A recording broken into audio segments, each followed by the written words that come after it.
Como ya lo habíamos adelantado, hoy estaríamos acompañados de una destacadísima investigadora, una persona que ha logrado muchísimo desde que decidió emprender el largo camino de lograr que diferentes manifestaciones culturales bolivianas fuesen declaradas ante la UNESCO como Patrimonio de la Humanidad en el ámbito cultural, y sin duda alguna lo ha logrado.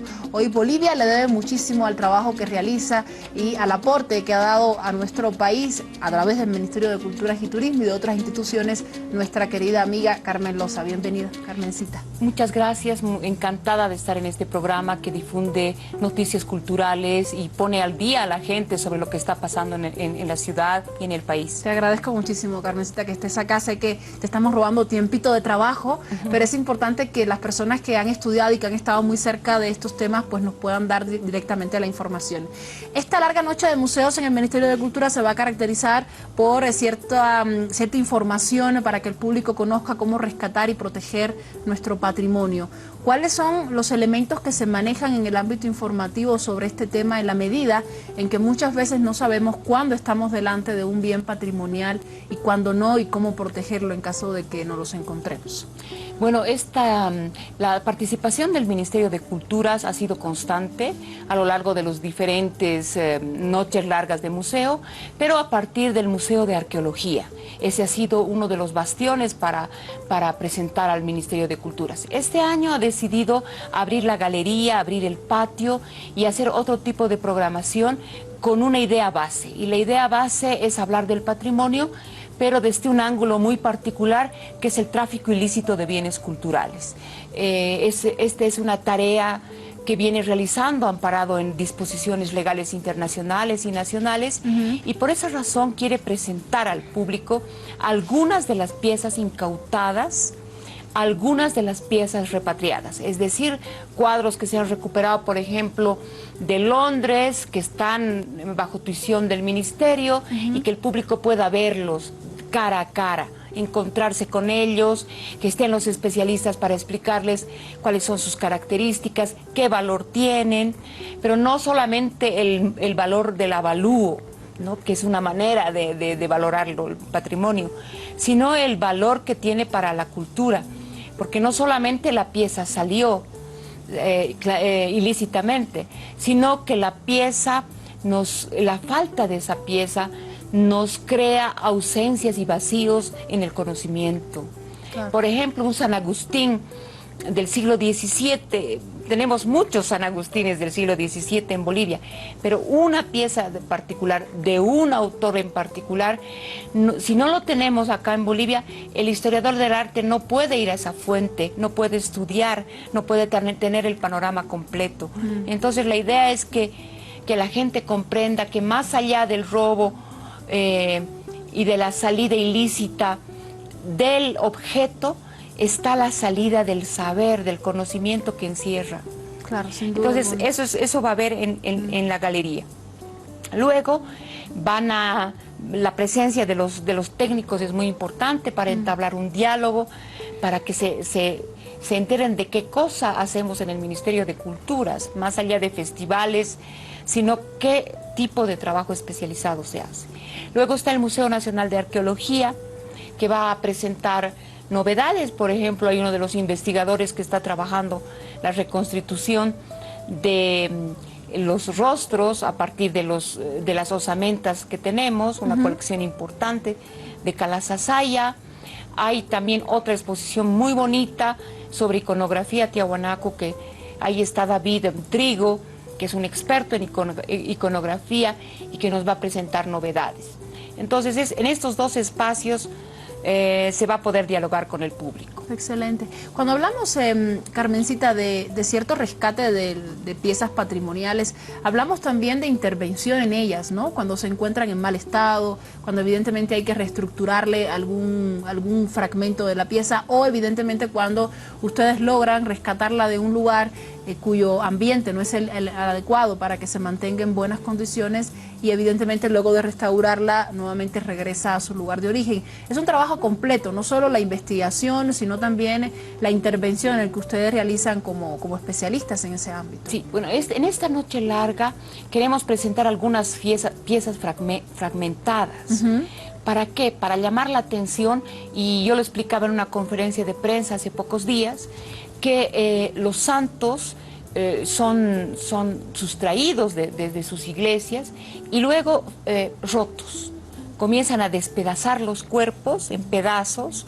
¿Para qué? Para ir mandándolos por correo o por courier de manera aislada, pedacitos. Claro. Entonces llega a su lugar de destino en Europa o en los Estados Unidos, se vuelve a abrir la pieza y recién pasa un proceso de restauración.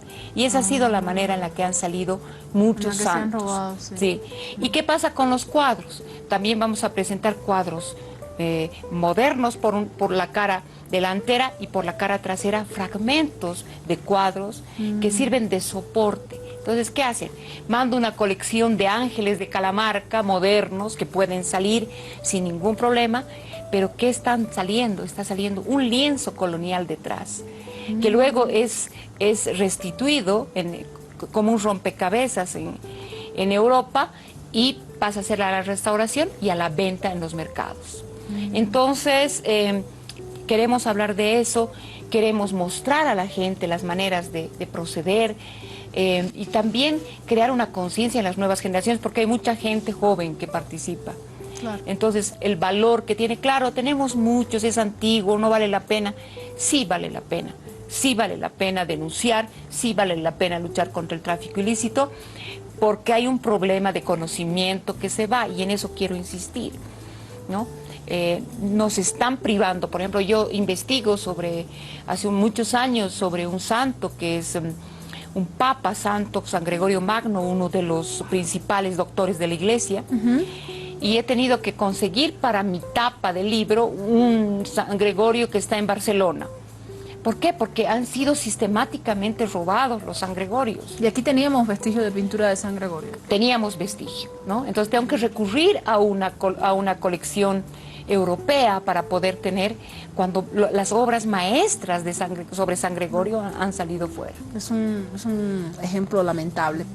Vamos a revisar esto directamente, Carmen, con las personas que lleguen esta larga noche de museos al Patio de Culturas. Allí va a estar expuestas estas pinturas, las mismas que se han presentado en la conferencia de prensa, ¿verdad? Se van a presentar las esculturas, se van a presentar las pinturas. Excelente.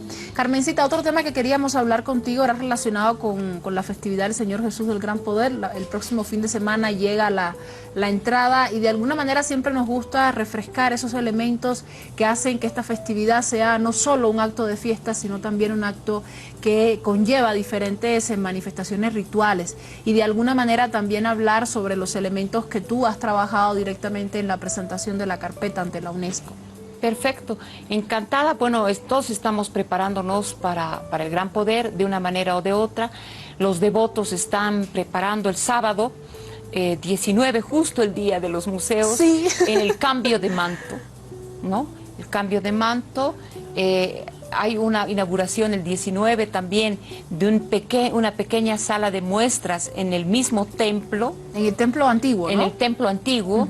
Entonces están moviéndose, y claro, lo que todos queremos reflejar de una manera u otra es el hecho de que la festividad del Señor Jesús del Gran Poder no es una festividad que solo tiene su rol, tiene su papel preponderante el día de la presentación, de la entrada, sino que es un ciclo ritual, y ese ciclo ritual conlleva compromisos, ¿no? Conlleva servicios por parte de los devotos, ¿no? Entonces hay todo un espíritu de sacrificio que está detrás de esa devoción, y eso se ha ido cumpliendo a lo largo de este año. El expediente en la UNESCO recoge eso, el espíritu devocional, el espíritu de confraternidad, ese trabajo colectivo, el desprendimiento también de los prestes que pagan las fiestas, que pagan las bandas, que pagan una gran comilona, como dirían en el oriente boliviano, y todo eso tiene una función importante social, ¿no? Que hay una circulación económica, sin duda, pero también hay una circulación de valores simbólicos. Sin duda. Y estos valores simbólicos, Carmen, cada año de alguna manera se van conociendo más de cerca, porque si bien después de la presentación ante la UNESCO, el Gran Poder asume otra responsabilidad ante la luz pública, porque empieza, bueno, como que la pugna entre qué pasa con Gran Poder y el Carnaval de Oruro, si es lo mismo, si no es lo mismo. Eso también lleva a la población misma a conocer aún más sobre su fiesta. Una fiesta y un acto ritual que tiene complejidades muy distintas a lo que sucede en Oruro, desde las mismas personas que participan hasta el mismo ente social, cómo se va moviendo desde la recepción social, desde la integración de nuevos fraternos, ¿verdad? El recibimiento, las fiestas, la invitación de grupos internacionales. ¿Cómo entender todo este bagaje de elementos culturales dentro de una sociedad que evidentemente va en auge constantemente, también desde la perspectiva económica, porque sabemos que se mueve muchísimo en el ámbito económico, ¿no? Yo creo que no vale la pena hacer comparaciones, ¿no? Comparar lo incomparable, ¿no? Yo creo que cada festividad tiene su propia dinámica, tiene su propia historia, de hecho, y esa historia marca elementos que son comunes entre las festividades, pero elementos que también son sumamente diferentes y distantes. Y es el caso del Gran Poder, ¿no? El Gran Poder nace realmente de una situación de marginalidad en un barrio que en ese entonces estaba en los extramuros de la ciudad de La Paz, y son migrantes, artesanos, que van forjando esta festividad hasta darle el carácter que hoy tiene de élites económicas prósperas que afirman su arraigamiento al barrio, a Chijini, a través de su poderío económico. Entonces, no se tiene por qué comparar. La fiesta está creciendo, es otro fenómeno que debemos entender. Sí. Ya no son 69 fraternidades como era cuando se preparó el expediente, ahora son 73, y me parece nada alarmante, no me parece alarmante, no tiene por qué quedarse en 69. Más tarde van a ser 80 o 85 fraternidades. Va creciendo, las fraternidades cambian también de danza y de vestuario cada año, y pueden cambiar.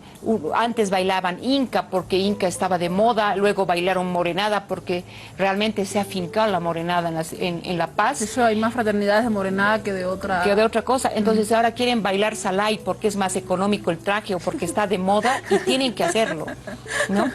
Sí. Y es así, porque también las fraternidades piensan cuánto te cuesta un traje de Salay y cuánto te cuesta un traje de Moreno. Y la distancia económica es gigantesca. No, y que también por un tema cultural, sin duda alguna, el Salay está creciendo muchísimo y cada vez aparecen es decir, más grupos que están bailando Salay, más eventos que resaltan el Salay, como el Festival Internacional del Salay, que hace poco tuvo lugar acá, se lanzó en el Ministerio de Culturas, y de alguna manera yo veo, como bien tú dices, positivo, porque se van rescatando otras facetas del ámbito cultural que quizás en un momento determinado estuvieron acalladas, como en el momento en que por primera vez, por ejemplo, aparece el caporal justamente en una festividad del Señor Jesús del Gran Poder.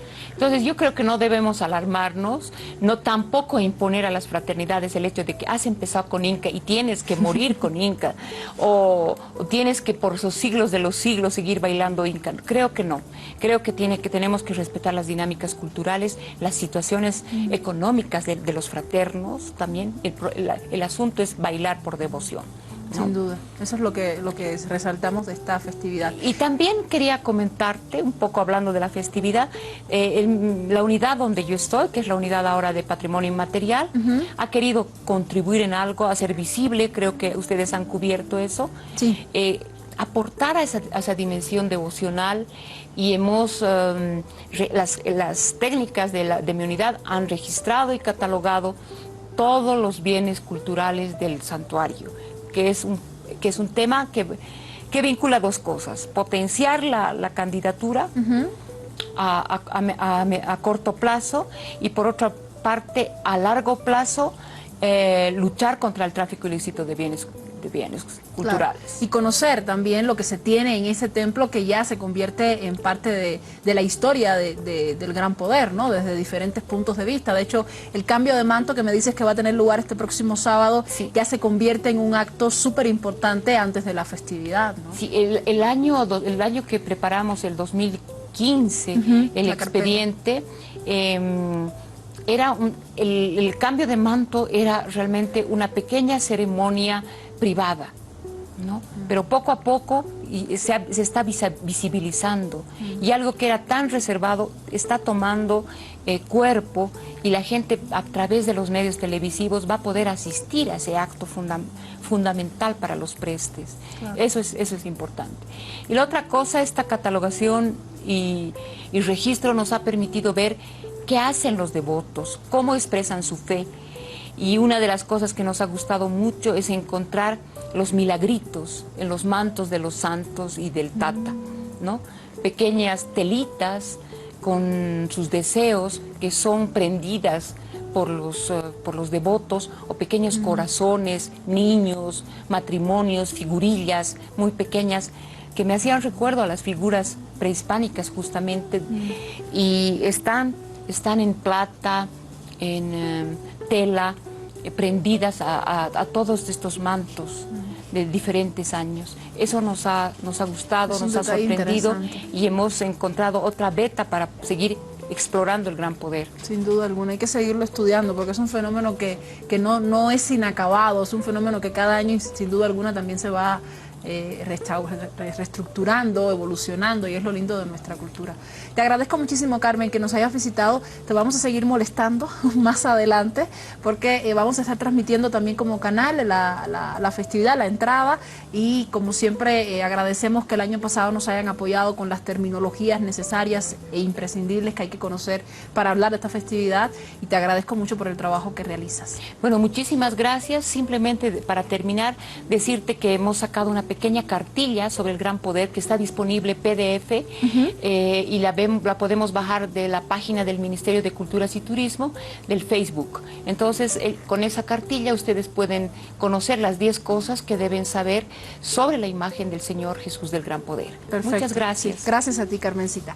Con esta información y con el aporte sin duda que cada día Carmen realiza desde su puesto de trabajo y desde su gran y vasto conocimiento del ámbito cultural, del ámbito ritual, fundamentalmente en nuestro país, hacemos una pausa. Estaremos hablando sobre el gran poder durante los próximos días, y la invitamos a que nos acompañe luego, porque seguiremos hablando sobre cultura, esta vez con música. Ya volvemos.